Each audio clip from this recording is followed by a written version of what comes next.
जय हिंद साथियों, आपका अपने प्यारे YouTube चैनल आपन रामनगरी में ढेर सारा स्वागत है। साथियों, आज हम लोग हाई कोर्ट के अंतर्गत या उसके अधीन आने वाले अधीनस्थ न्यायालय के बारे में चर्चा करेंगे। पिछली वीडियो में हम लोगों ने राज्यों के उच्च न्यायालय, उनके गठन एवं न्यायाधीशों के नियुक्ति, कार्य एवं शक्तियों के बारे में चर्चा कर रहे थे। आज उन्हीं राज्यों में स्थापित उच्च न्यायालयों के अंतर्गत या उसके अधीन आने वाले अधीनस्थ न्यायालयों के बारे में आज की वीडियो में चर्चा करेंगे। साथियों, राज्य की न्यायपालिका में एक उच्च न्यायालय एवं अधीनस्थ न्यायालय होते हैं, जिन्हें अधीनस्थ न्यायालय कहने का जो कारण है वो ये है कि ये न्यायालय उच्च न्यायालय के अधीन होते हैं एवं उसके निर्देशानुसार कार्य करते हैं। संविधान के भाग संख्या 6 में अनुच्छेद 233 से लेकर के अनुच्छेद 237 तक इन न्यायालयों के गठन एवं कार्यों के बारे में विस्तारपूर्वक वर्णन किया गया है। अधीनस्थ न्यायालयों में जो सबसे बड़ा न्यायाधीश है, जो सबसे बड़ी कोर्ट है, वो जिला न्यायाधीश की कोर्ट होती है, जिला न्यायाधीश होता है। जिला न्यायाधीशों की नियुक्ति एवं पदोन्नति राज्यपाल द्वारा राज्य के उच्च न्यायालय के परामर्श से की जाती है। वह व्यक्ति जिसे जिला न्यायाधीश के रूप में नियुक्त किया जाना है, उसके अंदर कुछ प्रमुख योग्यताएं होनी चाहिए, जिनमें नंबर 1, वह केंद्र या राज्य सरकार में किसी सरकारी सेवा में कार्यरत ना हो। नंबर 2, उसे कम से कम 7 वर्ष का अधिवक्ता रहने का अनुभव हो। नंबर 3, उच्च न्यायालय ने उसकी नियुक्ति की सिफारिश की हो। इन 3 योग्यता रखने वाले व्यक्ति को जिला न्यायाधीश के रूप में राज्यपाल के द्वारा राज्य के उच्च न्यायालय की सिफारिश पर नियुक्त किया जा सकता है। अन्य न्यायाधीशों की नियुक्ति राज्यपाल जिला न्यायाधीश से भिन्न व्यक्ति को भी न्यायिक सेवा में नियुक्त कर सकता है, किंतु वैसे व्यक्ति को राज्य लोक सेवा आयोग और उच्च न्यायालय के परामर्श के बाद ही नियुक्त किया जा सकता है। जिला न्यायालयों एवं अन्य न्यायालयों में न्यायिक सेवा से संबद्ध व्यक्ति की पदस्थापना, पदोन्नति एवं अन्य मामलों पर नियंत्रण का अधिकार राज्य के उच्च न्यायालय को होता है। जिला न्यायाधीश के अंतर्गत नगर दीवानी न्यायाधीश, अपर जिला न्यायाधीश, संयुक्त जिला न्यायाधीश, सहायक जिला न्यायाधीश, लघु न्यायालय का मुख्य न्यायाधीश, मुख्य प्रेसिडेंसी मजिस्ट्रेट, अतिरिक्त मुख्य प्रेसिडेंसी मजिस्ट्रेट, सत्र न्यायाधीश, अतिरिक्त सत्र न्यायाधीश एवं सहायक सत्र न्यायाधीश आते हैं। न्यायिक सेवा में वह अधिकारी भी आते हैं जो जिला न्यायाधीश एवं उससे नीचे के न्यायिक पदों से संबद्ध होते हैं। इनकी संरचना एवं क्षेत्र के बारे में राज्य द्वारा अधीनस्थ न्यायिक सेवा की संगठनात्मक संरचना, अधिकार क्षेत्र एवं अन्य शर्तों का निर्धारण किया गया है। हालांकि एक राज्य से दूसरे राज्य में इनकी प्रकृति भिन्न हो सकती है, फिर भी सामान्य रूप से उच्च न्यायालय से नीचे के दीवानी एवं फौजदारी न्यायालयों को हम लोग आसान तरीके से समझें। सबसे पहले सबसे ऊपर उच्च न्यायालय, उसके बाद ज़िले का जो सबसे बड़ा न्यायालय है वो जिला जज का न्यायालय। जिला न्यायाधीश जिले का सबसे बड़ा न्यायिक अधिकारी होता है। उसे सिविल और आपराधिक मामलों में मूल और अपीलीय क्षेत्राधिकार प्राप्त है।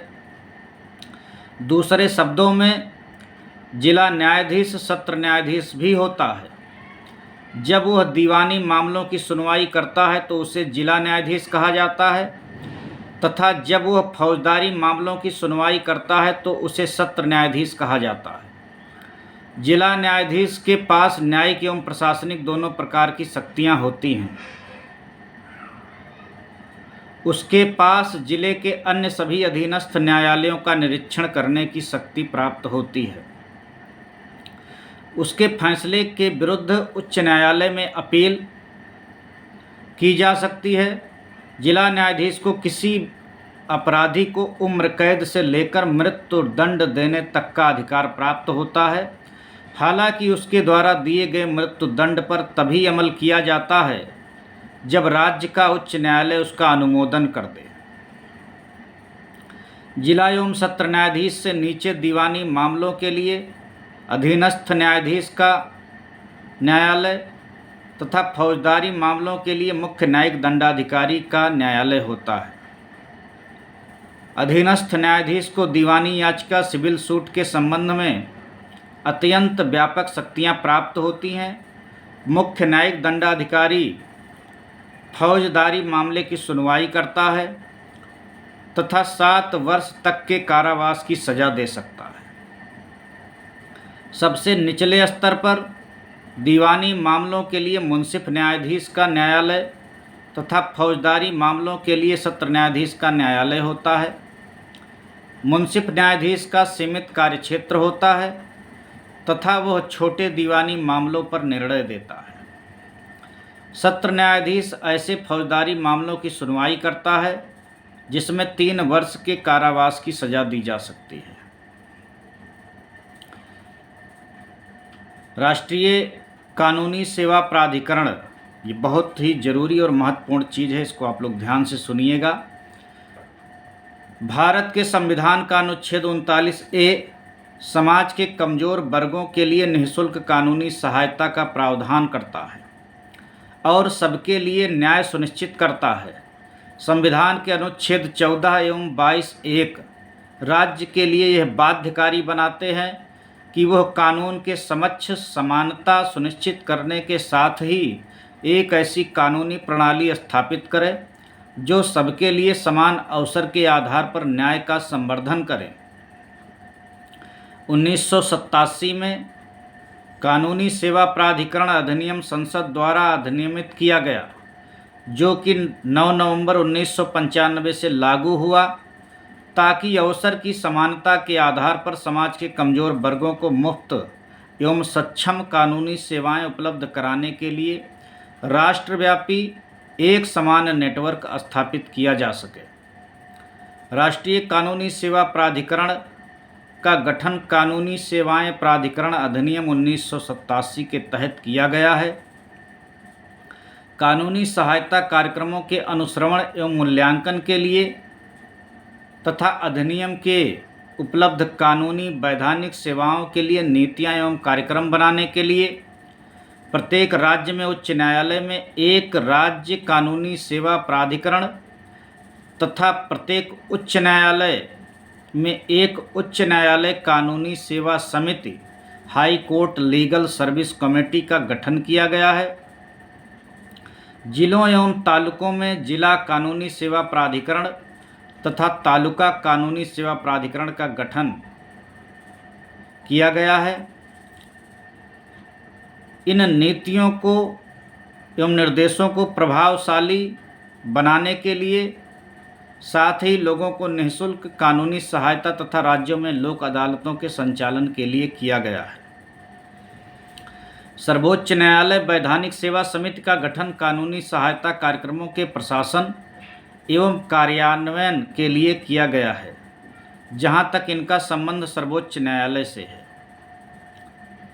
देश भर में कानूनी सेवा कार्यक्रम को कार्यान्वित करने के लिए राज्य कानूनी सेवा प्राधिकरणों के लिए नीतियां, सिद्धांत, दिशा निर्देश निर्धारित करने का काम